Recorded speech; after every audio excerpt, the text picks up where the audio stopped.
तुम चोर हो, भाग जाओ यहाँ से। एक बैंक गार्ड ने गुस्से में 11 साल के गरीब बच्चे को सबके सामने धक्का दे दिया। नंगे पैर, मैले कुचैले कपड़े, आंखों में आंसू लिए वह मासूम बच्चा और उसके साथ खड़ी उसकी बूढ़ी नानी। किसी ने मदद नहीं की, सब लोग बस तमाशा देखते रहे। लेकिन कहानी यहीं खत्म नहीं होती। 10 दिन बाद किस्मत का ऐसा खेल शुरू हुआ जिसने सबको हिला कर रख दिया। वही बच्चा 5 लाख रुपए लेकर उसी बैंक में वापस आया और उसके बाद जो हुआ उसने इंटरनेट पर टहलका मचा दिया। आगे का सच सुनकर आपकी आंखें नम हो जाएंगी। लेकिन वीडियो में आगे बढ़ने से पहले आपसे एक छोटी सी अपील है। अगर आप ऐसी ही दिल को छू लेने वाली सच्ची भावना से भरी कहानियां बुन देखना चाहते हैं तो कृपया इस वीडियो को एक लाइक ज़रूर करें और कमेंट में अपने शहर का नाम लिखें, ताकि हमें पता चल सके कि हमारा वीडियो सबसे ज़्यादा किस शहर में देखा जा रहा है।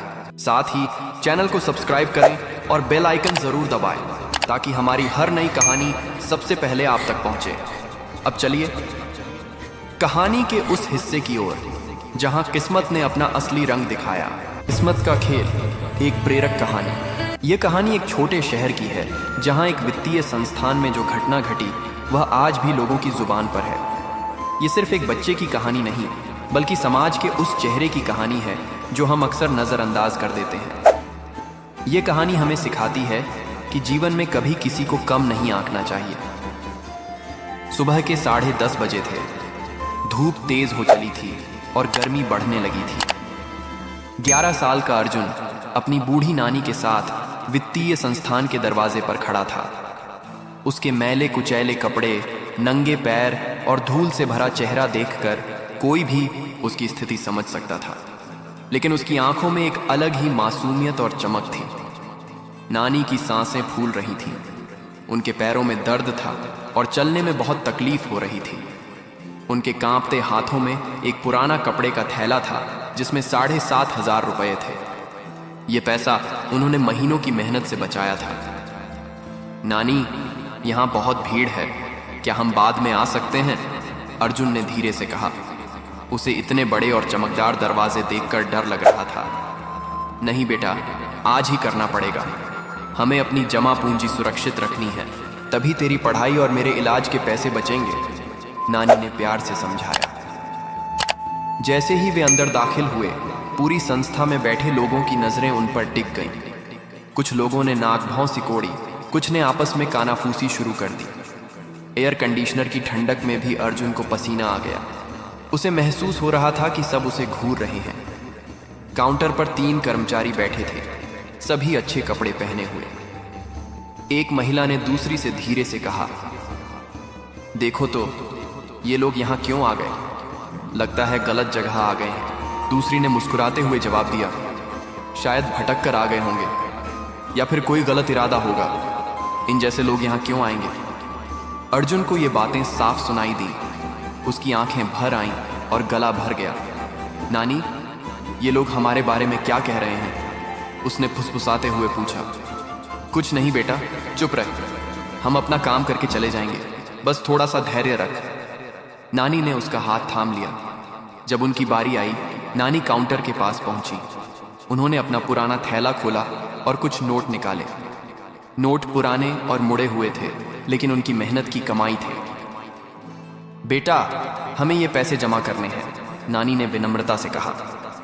कर्मचारी ने घृणा भरी नजर से देखा और रूखे स्वर में पूछा, कितने पैसे हैं? 7,500 बेटा। क्या इतने कम पैसों के लिए यहाँ आ गए? एटीएम नहीं जानते क्या, या पढ़ना नहीं आता? कर्मचारी ने ताना मारा। बेटा, हमें वो मशीन चलानी नहीं आती, हम बूढ़े हैं, समझ नहीं आता, नानी ने विनती से कहा। तो सीख लो, हमारा समय बर्बाद मत करो। यहाँ बड़े बड़े लोग आते हैं, लाखों करोड़ों के लेन देन होते हैं, समझे? कर्मचारी ने झुंझलाकर कहा। तभी सुरक्षा गार्ड वहां आया। उसकी वर्दी चमक रही थी और चेहरे पर घमंड था। उसने अर्जुन को ऊपर से नीचे तक देखा और बड़ी बेरुखी से बोला, ये बच्चा यहाँ क्या कर रहा है? कहीं ये चोरी करने तो नहीं आया? ऐसे बच्चों पर नजर रखनी पड़ती है। अर्जुन के पैरों तले जमीन खिसक गई। उसका दिल जोर जोर से धड़कने लगा। मैं चोर नहीं हूं, मैं नानी के साथ आया हूं। उसकी आवाज कांप रही थी। हाँ हाँ, सभी यही कहते हैं। तुम्हारे जैसे बच्चे यहां नहीं आते। भाग जाओ यहां से, वरना पुलिस बुला देंगे। यह कहते हुए गार्ड ने अर्जुन को जोर से धक्का दे दिया। अर्जुन लड़खड़ाया और गिरते गिरते बचा। उसकी आंखों से आंसू बहने लगे। पूरी संस्था में सन्नाटा छा गया, लेकिन किसी ने कुछ नहीं कहा। सब चुपचाप तमाशा देख रहे थे। नानी ने कांपते हाथों से अर्जुन को संभाला। उनकी आंखों में भी आंसू आ गए। चल बेटा, यहां से चलते हैं। हम कहीं और जाकर पैसे जमा कर देंगे। नानी, पानी, मुझे बहुत प्यास लगी है, अर्जुन रोते हुए बोला। उसका गला सूख गया था। जैसे ही वह पानी की मशीन की ओर बढ़ा, गार्ड ने फिर उसका रास्ता रोका। रुको, ये पानी तुम्हारे लिए नहीं है। ये सिर्फ हमारे विशेष ग्राहकों के लिए है। तुम जैसे लोगों के लिए बाहर नल है। कोने में बैठे एक व्यक्ति ने यह सब बड़े ध्यान से देखा। उसका नाम था विवेक और वह एक स्वतंत्र पत्रकार था। वह अपने काम से वहां आया था, लेकिन जो उसने देखा वह उसे बर्दाश्त नहीं हुआ। उसे समझ आ गया कि यह सिर्फ एक घटना नहीं, बल्कि समाज की असली सच्चाई है। उसने चुपचाप अपना मोबाइल निकाला और पूरी घटना को हर कोण से रिकॉर्ड कर लिया। वह जानता था कि यह गलत है और लोगों को इसके बारे में पता होना चाहिए। ऐसा भेदभाव किसी भी सभ्य समाज में नहीं होना चाहिए। जब नानी और अर्जुन बाहर निकले तो विवेक भी उनके पीछे गया। माँ जी, रुकिए, उसने सम्मान से आवाज दी। मेरा नाम विवेक है। मैं एक पत्रकार हूं। जो अंदर हुआ वह बिल्कुल गलत था और अमानवीय था। नानी ने आंसू पोंछते हुए कहा, बेटा, हमने कोई गलती नहीं की। हम तो बस अपना काम करने आए थे। पता नहीं हमसे क्या गलती हो गई। आपसे कोई गलती नहीं हुई माँ जी। गलती उन लोगों से हुई है जिन्होंने आपके साथ ऐसा व्यवहार किया। क्या मैं आपसे और बात कर सकता हूं? लोगों को सच जानना चाहिए। ऐसा अन्याय नहीं होना चाहिए। शाम को विवेक उनकी छोटी सी झोपड़ी में पहुंचा।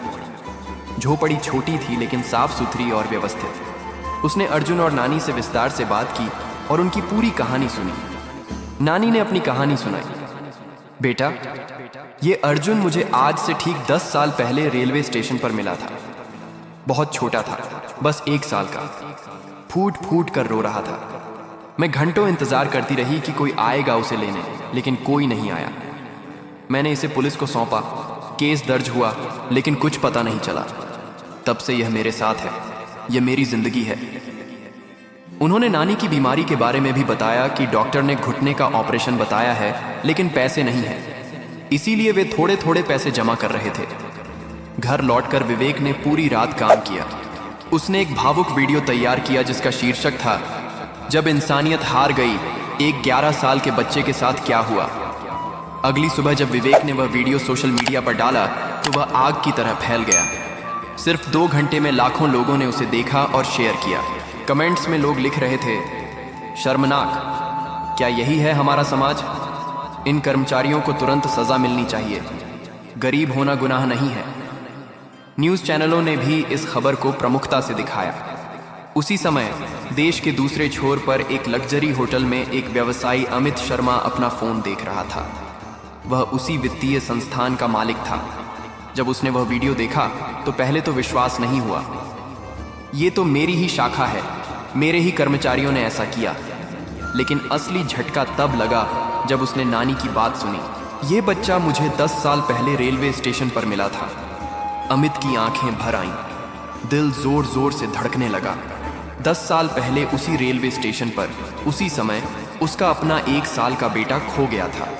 पुलिस केस हुआ था, लाखों रुपए खर्च किए, लेकिन कोई पता नहीं चला। क्या यह संभव है? क्या यह सच में उसका बेटा हो सकता है? उसने तुरंत अपने भरोसेमंद मैनेजर कमल को फोन किया। कमल, मैं तुम्हें एक पता भेज रहा हूं, तुरंत वहां जाओ, यह बहुत जरूरी है। जितनी जल्दी हो सके मुझे पूरी जानकारी चाहिए। कमल बिना सवाल किए तुरंत निकल पड़े। जब वे नानी की झोपड़ी पर पहुंचे तो देखकर उनका दिल भर आया।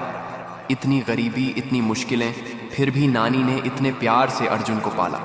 उन्होंने नानी से विस्तार से पूरी कहानी सुनी और हर एक छोटी बड़ी बात नोट की। कमल ने अमित को फोन किया। सर, हालात बहुत गंभीर हैं। नानी की तबीयत बहुत खराब है और जो जानकारी आपने दी थी रेलवे स्टेशन, तारीख, समय, बच्चे की उम्र, सब कुछ बिल्कुल मेल खा रहा है। उन्हें तुरंत शहर के सबसे अच्छे अस्पताल ले जाओ, सारा खर्च मैं उठाऊंगा, कोई कमी नहीं होनी चाहिए। अमित की आवाज कांप रही थी। अमित ने अपनी सारी महत्वपूर्ण मीटिंग्स और विदेश यात्रा रद्द कर दी। अगले ही दिन वह भारत पहुंच गए। जब उन्होंने अस्पताल में अर्जुन को देखा तो उनके आंसू बह निकले। बच्चे के चेहरे में उन्हें अपनी दिवंगत पत्नी की साफ झलक दिखी। वही आंखें, वही मुस्कान, वही मासूमियत। उन्होंने डॉक्टर से कहा, मुझे जेनेटिक टेस्ट करवाना है, जितनी जल्दी हो सके रिपोर्ट चाहिए। डॉक्टर ने समझाया कि रिपोर्ट में 3 से 4 दिन लगेंगे। मैं 10 साल से इंतजार कर रहा हूं डॉक्टर, कुछ दिन और सही, अमित ने कहा। इस बीच नानी का ऑपरेशन सफल रहा। जब उन्हें होश आया तो वे बहुत हैरान थीं। ये सब कैसे हुआ? हम तो अस्पताल का खर्च नहीं उठा सकते थे। कमल ने सब समझाया। नानी की आंखों में आभार के आंसू आ गए। कुछ दिन बाद टेस्ट की रिपोर्ट आई। जैसे ही अमित ने कागज खोला, उनकी आंखों से झरझर आंसू बह निकले। अर्जुन सच में उनका खोया हुआ बेटा था। डीएनए मैच 99.9% था। 10 साल की तलाश, 10 साल की तड़प, 10 साल का इंतजार आज खत्म हो गया था। अमित ने अर्जुन को सीने से लगा लिया और देर तक रोते रहे। मेरा बेटा, मेरा बच्चा, तुम मिल गए। जब नानी को सच्चाई पता चली तो उनकी भी आंखें भर आईं। वे खुशी और दुख दोनों में थी। खुश थे कि अर्जुन को उसका परिवार मिल गया, दुखी थे कि शायद वह अब उनसे दूर चला जाएगा। अमित ने नानी का हाथ पकड़ा। माँ, आपने मेरे बेटे को इतने प्यार से पाला, इतनी मुश्किलों में भी उसे कभी अकेला नहीं छोड़ा। आज से आप सिर्फ उसकी नहीं, मेरी भी माँ है। हम तीनों साथ रहेंगे। अब अमित ने एक और महत्वपूर्ण फैसला किया। सिर्फ अपने बेटे को नहीं, बल्कि इंसानियत को भी इंसाफ दिलाना था। उन्होंने अर्जुन से कहा, बेटा, तुम्हें एक बार फिर उस जगह जाना होगा। अर्जुन घबरा गया। नहीं पापा, वे लोग फिर मुझे मारेंगे, बुरा बोलेंगे। डरने की कोई जरूरत नहीं है। अब तुम अकेले नहीं हो, और सबसे बड़ी बात, वह जगह हमारी अपनी है। तुम उसके असली मालिक के बेटे हो। अगले दिन अमित अर्जुन को लेकर उस संस्था में पहुंचे। इस बार अर्जुन के हाथ में एक बड़ा बैग था जिसमें 5 लाख रुपये थे। जैसे ही वे अंदर आए, सबकी निगाहें उन पर टिक गईं। कुछ लोगों ने पहचान लिया, अरे ये तो वही बच्चा है जिसका वीडियो वायरल हुआ था। अर्जुन सीधे उसी काउंटर पर गया जहां उन कर्मचारियों ने उसे अपमानित किया था। उसने बैग खोला और सारे पैसे काउंटर पर रख दिए। आपने कहा था कि मेरे पास पैसे नहीं हैं। आपने कहा था कि मैं चोर हूं। आपने कहा था कि यहां बड़े लोग आते हैं। देखिए, मैं 5 लाख रुपए लेकर आया हूं। अब इन्हें जमा कीजिए। पूरी संस्था में सन्नाटा छा गया। सभी कर्मचारियों के चेहरे पीले पड़ गए। तभी अमित अंदर आए और ऊंची आवाज में घोषणा की, सभी कर्मचारियों को सूचित किया जाता है, यह अर्जुन मेरा बेटा है, मेरा खोया हुआ बेटा, जो मुझे 10 साल बाद मिला है। और जिन लोगों ने इस मासूम बच्चे के साथ बुरा व्यवहार किया, उस सुरक्षा गार्ड ने जिसने मेरे बेटे को धक्का दिया, उन कर्मचारियों ने जिन्होंने मेरी माँ और बेटे को अपमानित किया, उन सभी को आज से नौकरी से निकाला जाता है। ये खबर आग की तरह फैल गई। हर न्यूज़ चैनल, हर अखबार में यही चर्चा थी। सोशल मीडिया पर लाखों लोग लिख रहे थे, ये कर्मों का फल है। गलत काम का अंजाम हमेशा बुरा होता है। इंसानियत सबसे बड़ी दौलत है। अमित ने एक सुंदर और बड़ा घर लिया जहां तीनों साथ रह सके। अर्जुन को शहर के सबसे अच्छे स्कूल में दाखिला दिलाया। नानी के लिए हर सुविधा की व्यवस्था की। एक नर्स रखी उनकी देखभाल के लिए। सबसे महत्वपूर्ण बात यह थी कि अमित ने अपनी सभी शाखाओं में नए सख्त नियम बनाए। हर व्यक्ति के साथ सम्मान से पेश आना अनिवार्य है। गरीबी को कभी अपराध नहीं समझना, हर ग्राहक को समान महत्व देना और किसी के साथ भेदभाव करने पर तुरंत बर्खास्तगी। उन्होंने एक विशेष काउंटर भी बनवाया जहां गरीब और बुजुर्ग लोगों को प्राथमिकता दी जाती थी। दोस्तों, यह कहानी हमें कई महत्वपूर्ण सबक सिखाती है। किसी को भी उसकी हालत देखकर कभी मत आंकी। जीवन में कुछ भी हो सकता है। आज जो गरीब दिख रहा है, कल वही आपकी किस्मत बदल सकता है। जिंदगी का पहिया घूमता रहता है। इंसानियत से बड़ा कोई धर्म नहीं है। हर इंसान को सम्मान देना हमारा सबसे बड़ा कर्तव्य है। अमीर गरीब छोटा बड़ा सब एक जैसे इंसान हैं। बुरे कर्मों का फल हमेशा बुरा ही होता है। जो बीज बोओगे वही फल मिलेगा और अच्छाई की हमेशा जीत होती है। यह चाहे कितनी ही देर क्यों न लगे। अब कभी किसी की मदद करने से मत। आप हमें कमेंट करके जरूर बताइए नानी ने एक अनजान बूढ़ी माँ के साथ जो हुआ और आज क्या वही सही था। उनकी किस्मत नीचे कमेंट में अपनी राय अवश्य। ये एक काल्पनिक कहानी साथ ही चैनल को समाज में व्याप्त भेद और बेल आइकन दबाना उसके परिणामों को ताकि ऐसी ही भावनाओं को छू लेने वाली कहानियां कि हर इंसान के साथ प्यार और सम्मान से पेश आना चाहिए। हम आपसे फिर मिलेंगे एक और दिल को छू लेने वाले वीडियो में। तब तक खुश रहिए, हंसते रहिए और जरूरतमंदों की सहायता करते रहिए। जय हिंद।